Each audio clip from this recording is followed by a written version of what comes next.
My husband stood in our basement, surrounded by his parents, his brother, and 3 contractors, and told everyone I was too emotional to understand money. Then he laughed and said, "That's why I handle the big decisions." What he didn't know was that 20 minutes earlier, I had found the empty velvet box where my grandmother's engagement ring used to be. And 10 minutes after that, I found the pawn receipt with his signature on it. Welcome back to Revenge Story, where sometimes the quietest person in the room is the one holding every piece of evidence. Before we get into tonight's confession, let me ask you this. If your spouse sold the one thing your family left you, then called you unstable for noticing it was gone, would you expose them right away? Or let them keep talking first? Because I let my husband keep talking. His name was Colin. We'd been married for 6 years. From the outside we looked normal. Small house, 2 used cars, a rescue dog, and a marriage people called steady. But steady does not always mean safe. Colin was not the type to scream or break things. He was smarter than that. He made small comments, quiet comments, the kind that sounded harmless until people started believing them. If I forgot something, he'd smile and say, "Mara's mind is always all over the place." If I questioned a bill, he'd sigh and say, "Money stresses her out." If I got upset, he'd put his hand on my shoulder and say, "She's sensitive, we're working on it." At first I thought he was protecting me. Later I realized he was training people not to trust me. The ring he sold was not just a ring. It had belonged to my grandmother, Evelyn. My mother died when I was 19, and after that, Grandma Evelyn was the only person who made grief feel allowed. She never told me to move on. She never told me I was dramatic. She just sat with me, made tea, and let me miss my mom. When Colin proposed, Grandma Evelyn gave me her engagement ring. It was not huge. It was a simple oval diamond on a thin gold band, worn smooth underneath from decades of marriage. But to me, it was priceless. She pressed the box into my hand and said, "This ring survived a lot of ordinary days. Don't give it to a man who only loves you when things are easy." I laughed then. I wish I hadn't. Colin acted honored by the ring. He told everyone it was a family heirloom. He said he understood what it meant. At our engagement party, he even told my father, "I know how important this is to her. I'll take care of her." My stepmother, Patricia, whispered loud enough for me to hear, "At least someone will." Colin heard it. He squeezed my hand, but he said nothing. That was the first warning I ignored. For the first few years, our marriage was not terrible. That's what makes these things complicated. We had good days. He made me coffee. We watched bad movies. We took our dog to the park. He could be funny and sweet when he wanted to be. But slowly, his help became control. He said it made sense for him to manage the bills because he was better with numbers. I worked as an administrative assistant then, and he made more than me, so I agreed. Every month, I transferred most of my paycheck into our joint account. If I bought shoes, he noticed. If I ordered lunch twice in 1 week, he noticed. If I bought a $20 sweater, he said, "We're trying to be smart, remember?" But somehow, packages kept arriving for him. Gaming headsets, monitors, keyboards, speakers, a racing-style gaming chair, LED light strips, computer parts I did not understand. When I asked, he said they were from work bonuses, gift cards, or credit card points. I believed him because I wanted peace more than answers. Let me know in the comments, at what point does trusting your spouse turn into letting them control what you're allowed to question? The basement started as a small project. When we bought the house, the basement was unfinished. Concrete floor, old paint cans, storage boxes, and a corner where our dog hid during storms. Colin said he wanted to turn one side into a home office. "That way I'm not gaming in the living room," he said. "You'll get more peace." It sounded thoughtful. Then the basement door got a lock. He said it was because of tools. Then he spent every weekend down there. Then he started taking calls from contractors outside. Then he told me not to go downstairs because there were wires everywhere, and he didn't want me hurting myself. That was how Colin insulted me. He wrapped it in concern. Around that same time, I started building something of my own. A woman at work named Denise noticed I was good at organizing messy systems. She was older, divorced, and brutally honest. One day, after I fixed a scheduling problem our manager had been complaining about for weeks, Denise leaned over my desk and said, "You know you're underpaid, right?" I laughed. She didn't. You make chaos make sense, she said. That's a skill. Stop giving it away for assistant money. She helped me find online courses in bookkeeping and operations management. I studied at night while Colin gamed downstairs. I took notes at the kitchen table, ate cereal for dinner, and tried not to fall asleep on my laptop. One night, Colin came upstairs at midnight and saw me studying. "What are you doing now?" he asked. "Coursework." "For what?" "I'm thinking about getting certified." He smirked. "Mara, don't burn yourself out trying to become someone you're not." Someone you're not. That sentence stayed with me. Denise told me something different. People love keeping you small when your smallness benefits them. If stories like this keep you watching until the truth finally comes out, make sure you're subscribed, because this one gets worse before it gets better. For almost 2 years, I worked quietly. I took small bookkeeping jobs Denise referred to me, a bakery, a dog groomer, a woman who sold handmade candles online. I made mistakes. I undercharged. I cried over tax forms. I took client calls in my car during lunch breaks so Colin wouldn't hear. Eventually, 1 client became 3, 3 became 10, 10 became more than I could handle after work. I opened a separate bank account, not to hide revenge money. I opened it because Denise told me, every woman needs one door only she has the key to. Eventually, I left my admin job and started running operations and bookkeeping for small businesses full-time. Colin knew I had clients, but he treated it like a hobby. He introduced me as Mara, my wife. She does little spreadsheet projects. The first time he said that in front of his friends, I corrected him. I run operations for small businesses. He laughed. Fancy way to say spreadsheets. Everyone laughed. I didn't. The ring disappeared on a Thursday. I didn't wear it daily anymore because the setting had gotten loose. I kept it in its original velvet box inside a small pouch in my dresser. That afternoon, I was packing for a weekend visit to Denise. I opened the drawer, saw the pouch, and felt the urge to check. The box was there. The ring was not. At first, I couldn't process it. I checked the drawer, the closet, the bathroom, under the bed, every jewelry box I owned. Nothing. When Colin came upstairs, I was sitting on the bedroom floor surrounded by clothes. "What happened in here?" he asked. "My ring is gone." He paused just long enough for me to notice. Then his face softened. "What ring?" I stared at him. "My engagement ring. Grandma's ring." "Oh, that ring." He leaned against the doorframe. "Are you sure you didn't move it?" "No." "You misplace things when you're stressed." "I did not misplace this." He sighed like I was exhausting him. "Mara, last month you put your keys in the freezer." That was one time. I was carrying groceries. "I'm not attacking you," he said. "I'm just saying, don't panic before you think." The next day, his mother called me. Colin had already told her. "Colin said you're upset about some jewelry," she said. Some jewelry? Her name was Linda, and she had never liked me much. She thought Colin had married beneath himself, and was polite enough to make it more insulting. "It was my grandmother's engagement ring," I said. "Oh, honey, I know sentimental things can feel bigger when you don't have children yet." My hands tightened around the phone. "What does that mean?" "It just means women sometimes put too much emotion into objects. Colin is worried about you. He says you've been confused lately." Confused. That was when I understood. He was not just denying it. He was preparing people not to believe me. When I came home Sunday evening, the basement door was open. That almost never happened anymore. There was a van in the driveway. Colin's brother Ryan was carrying boxes with him. 2 contractors were moving equipment downstairs. Linda and Colin's father stood in the kitchen holding a glossy brochure. "What's going on?" I asked.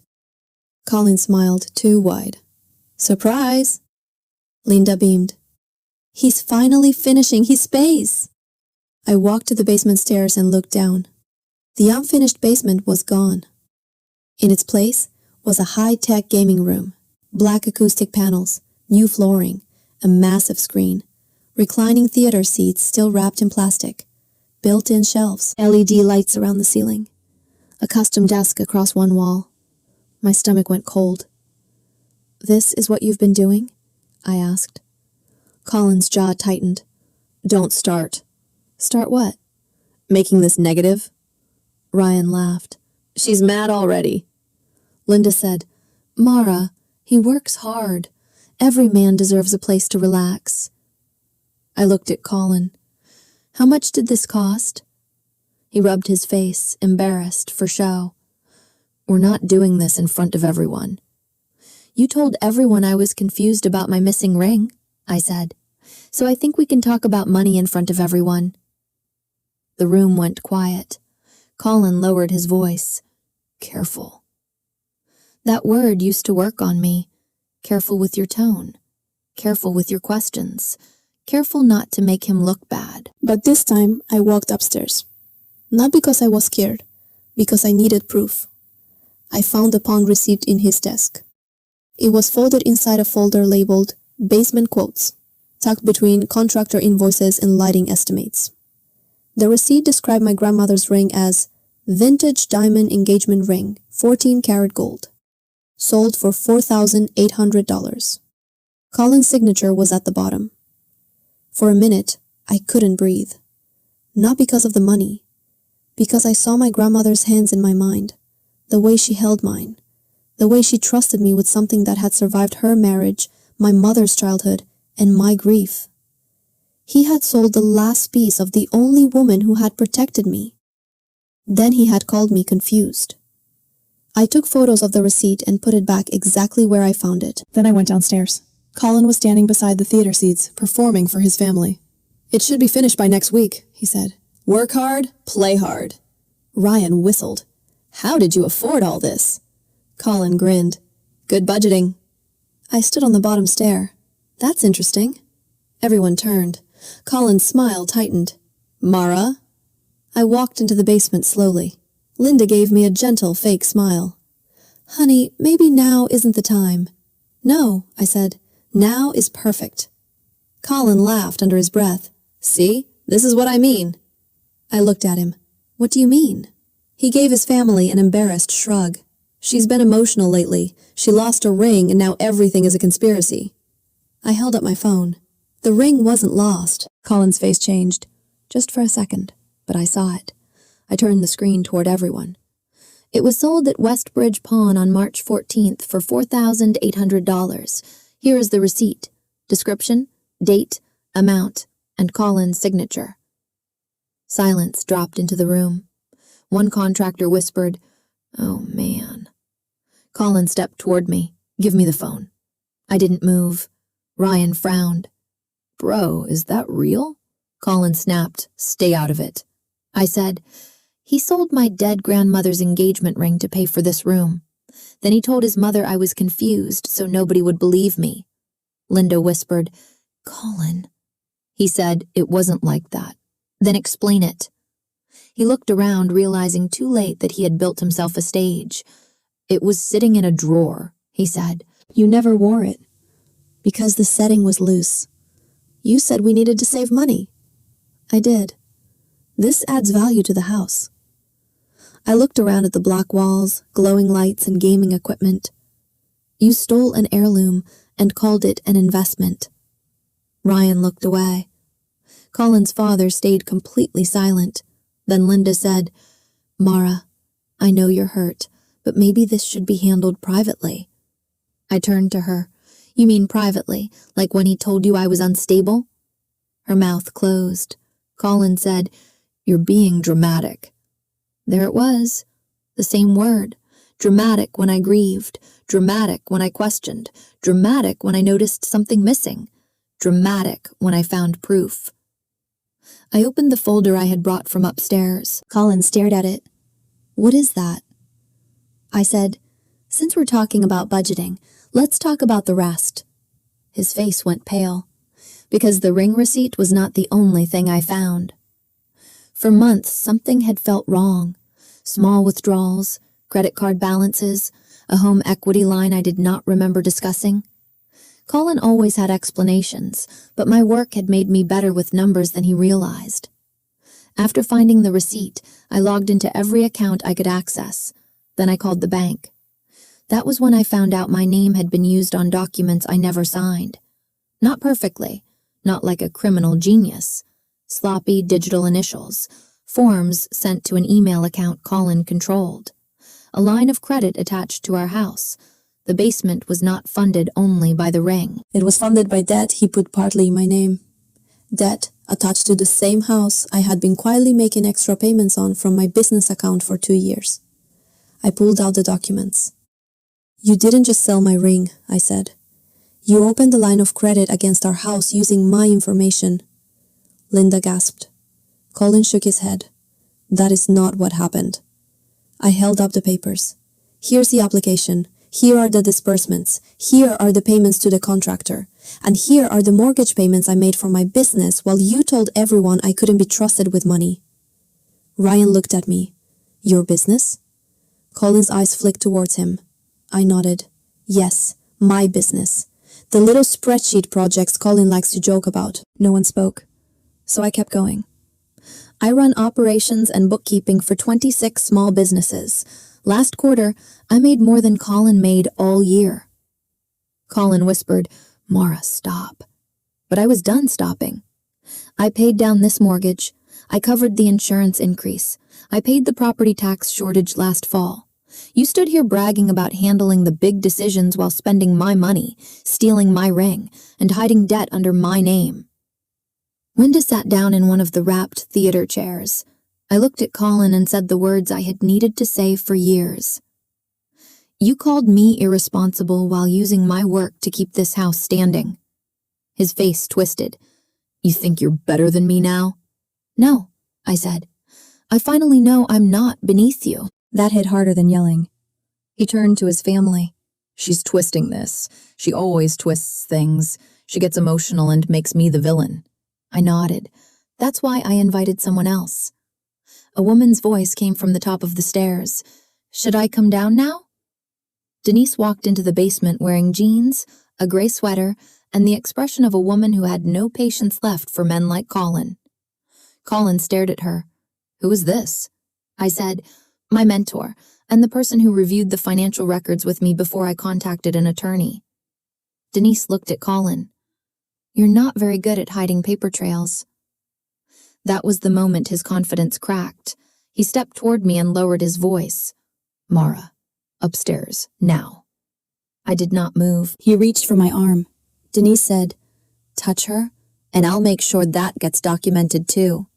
He stopped. I turned to the contractors. "I'm sorry you were dragged into this. You should speak to Colin about payment.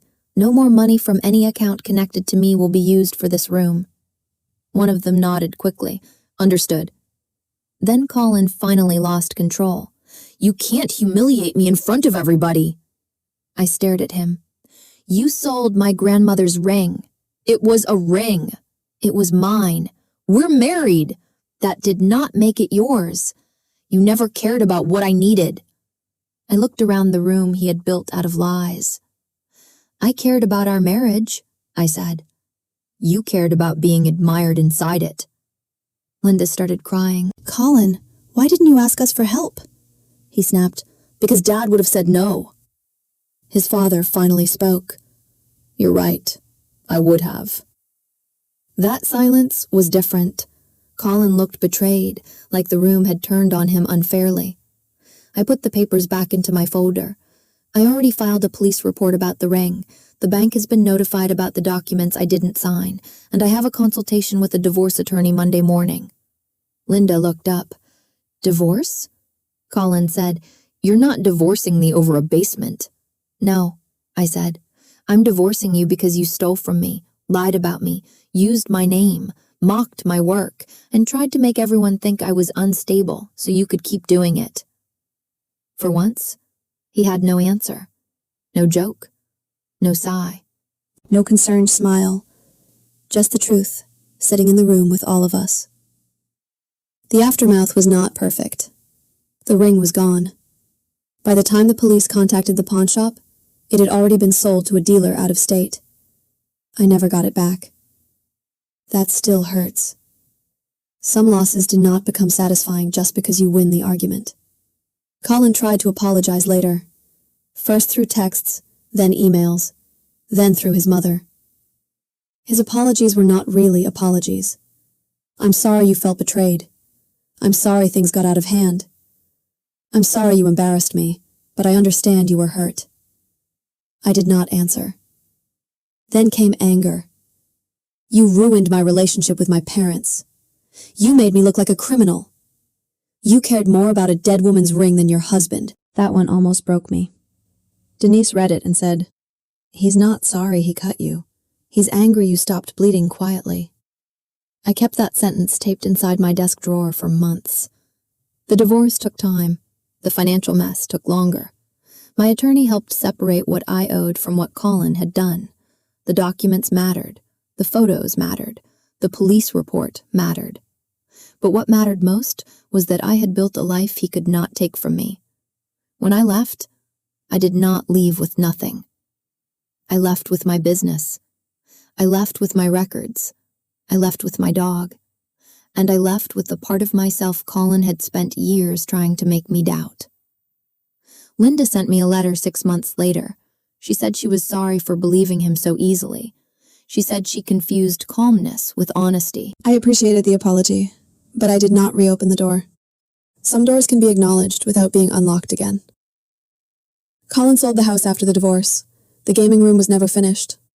Ryan told me the theater seats stayed wrapped in plastic until the final walkthrough, sitting in that basement like monuments to a man who built a kingdom out of stolen things and still couldn't sit comfortably inside it. As for me, I moved into a small townhouse with good light and uneven floors that reminded me of Grandma Evelyn's house. I bought myself a simple gold band. Not to replace her ring, nothing could replace it. I bought it as a promise to myself. A promise that I will never again confuse being chosen with being cherished. If you've ever had someone call you dramatic because the truth made them uncomfortable, leave a comment.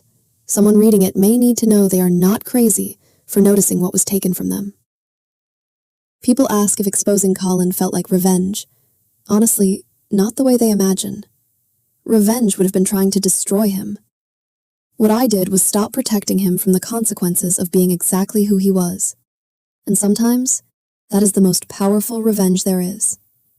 Because I did not lose my marriage when I found that empty ring box, I lost the illusion that love requires you to stay quiet while someone steals pieces of you and calls it partnership.